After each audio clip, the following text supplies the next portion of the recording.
Bonjour à tous, nombreux sont ceux qui s'interrogent au sujet de la GPA, gestation pour autrui. Voici les initiales. C'est quoi selon la halakha?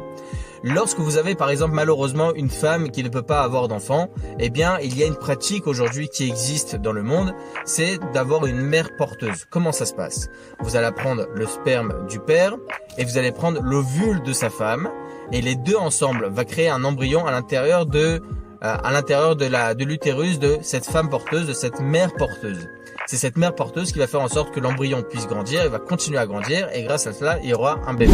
Selon la halakha, quel statut aura ce bébé? Imaginez-vous un instant que la mère porteuse est non juive. En général, on suit le statut d'un enfant selon la maman. Et là, étant donné que la mère porteuse est non juive, peut-être que l'embryon sera et l'enfant sera aussi non juif. Selon la halakha, il y a un énorme point d'interrogation.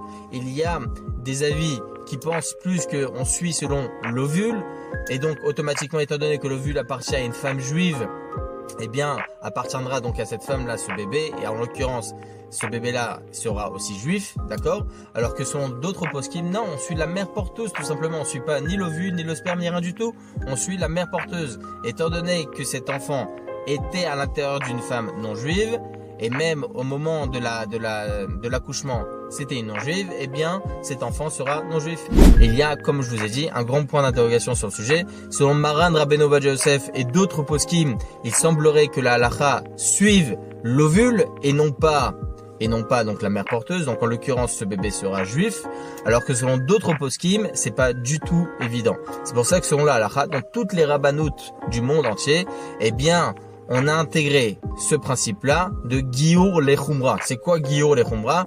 C'est-à-dire faire une conversion à cet enfant dans la Khumra. Donc, on sera beaucoup plus exigeant et on appartiendra au Badin de devoir convertir cet enfant-là pour être sûr et certain de son statut de juif. Razak Obaoch et des bonnes nouvelles, Bezrat Hashem.